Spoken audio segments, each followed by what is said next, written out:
Because of our relatively soft and sugar-filled diet and many other factors, dental decay affects most people.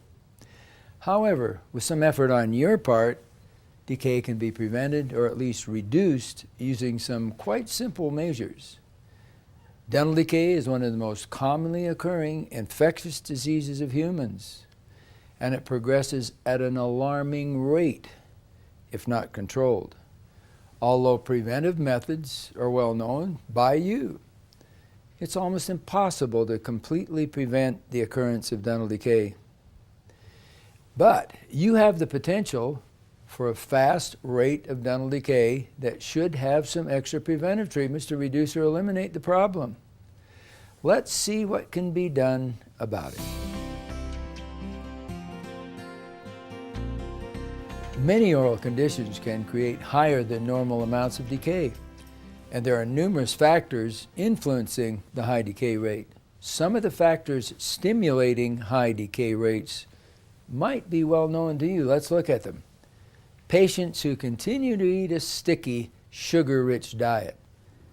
People with a dry mouth, taking many medications. I have patients in my practice taking up to 20 medications, and they often counteract one another and make the mouth really dry. Older, ill patients. Patients with inadequate oral hygiene, and that could be any one of us. Now, I know you or your friends may have had chemotherapy or radiation therapy. 100% of people going through radiation therapy of the head and neck will get new dental decay. And 30% of those going chemotherapy will get new dental decay. Bulimia is almost an epidemic in the United States. And those people who have acidic liquids on their teeth routinely have very high decay rate. Crystal meth users, that's an epidemic also in the United States. They get decay rampant. Special needs patients who for some reason cannot clean their teeth well. They may be physically or mentally debilitated. People going through orthodontic therapy have wires and brackets on their teeth. They almost can't avoid getting decay. And nursing home patients. Often they're ill, they're unable to clean themselves well. There are many, many reasons for extra decay beyond the level that you would expect during your typical lifetime. What can we do to prevent tooth decay?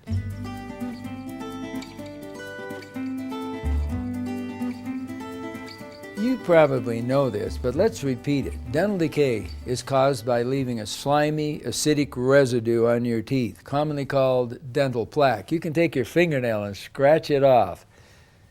The arrows on the image indicate that this patient has had a significant amount of plaque on his teeth that he hasn't cleaned off. Cleaning the plaque off your teeth at least once every 24 hours can be effected easily by numerous methods that you probably know well, such as toothbrushes and floss, but many people just don't do that. However, assuming you are already doing your best to clean your teeth and decay is still a problem, what can you do? On this image, you also see some solutions. Are there other methods to help your teeth resist decay?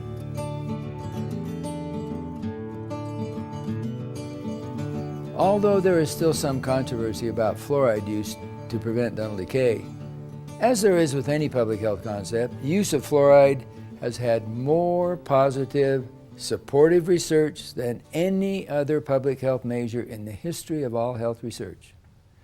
For more than half a century, it's been known that fluoride, either taken by mouth as a child or applied topically to the surfaces of the teeth anytime in life, can greatly reduce dental decay. That conclusion is scientifically proven knowledge, irrefutable. Are different concentrations of fluoride used? And do they have different success rates in decreasing decay? The two toothpaste brands contain about 1,000 parts per million of fluoride. They're what you buy anywhere you go for toothpaste, a variety store, a pharmacy, a grocery store. The other image has solutions and toothpaste containing up to 5 times the fluoride as your normal toothpaste. In some countries, they are prescription items. It has been proven for decades that these concentrated fluoride gels containing about 5,000 parts per million fluoride applied routinely to the teeth can reduce or eliminate active decay such as yours. To be most effective, they are applied to the teeth in a specially fitted applicator made by your dental professional.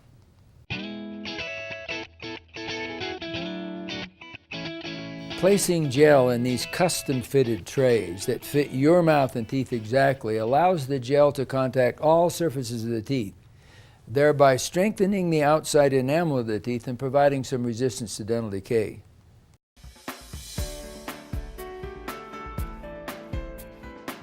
It has been suggested that the fluoride should be applied at least once per day. The most appropriate time is just before going to bed, thereby allowing the fluoride gel residue to be on the teeth for a part of the night at least. For extreme cases, it's been suggested that the fluoride treatment should be applied also after breakfast for a total of 2 times during the day. Is the procedure difficult, time-consuming, or painful? No, on the contrary, it's simple. It requires just a few minutes, and it's not painful. Let's see how this effective treatment is actually accomplished.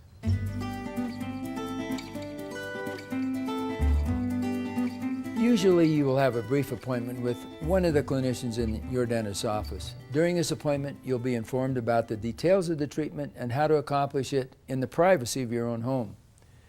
The dental professional will make the plastic trays for you and show you how to use them. The dental professional has made a tray that fits over the top of the patient's model, and it should fit the mouth in exactly the same way. There will be 2 trays that have been made, one for the lower arch, one for the upper arch, assuming you have teeth on both arches. That tray should fit down onto the gum tissue and seal as it is placed. Now, they fit well, it appears. The dental professional will take them out and see if the patient can put them in.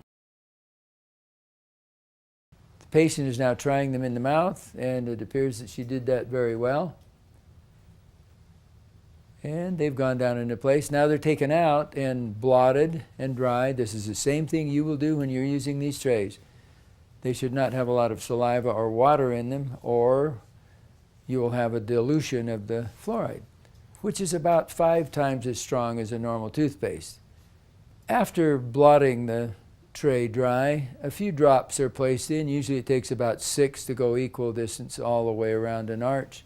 The patient now sucks the saliva in her mouth and swallows it, and the trays are inserted into the mouth. This is the same way the patient will do it, and that tray fits so well that that material goes everywhere. It'll feel cool to the patient, and that now is going to go into the external layers of the teeth and provide a very significant amount of fluoride uptake.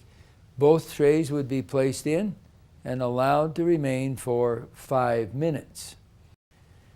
As we said, this could be done either once or twice. I prefer twice during the day, once after breakfast, and most importantly, once just before bedtime.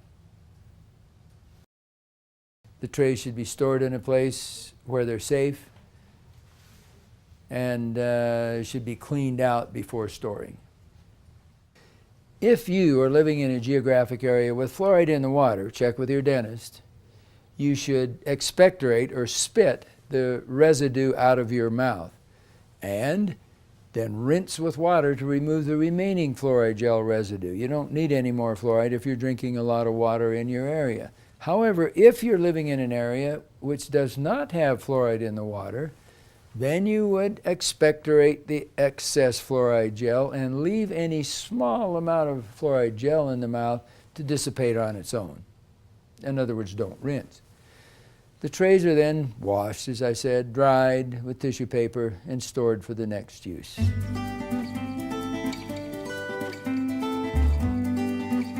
I'm quite sure that you would like to reduce or eliminate, if possible, your continuing dental decay challenge by using the simple procedure you just saw. Once or twice a day, you can do just that. I've seen it over several decades. Your dental professional will provide additional information on the concept, so please ask questions of the dentist or the dental hygienist or dental assistant. I wish you success in overcoming this frustrating problem.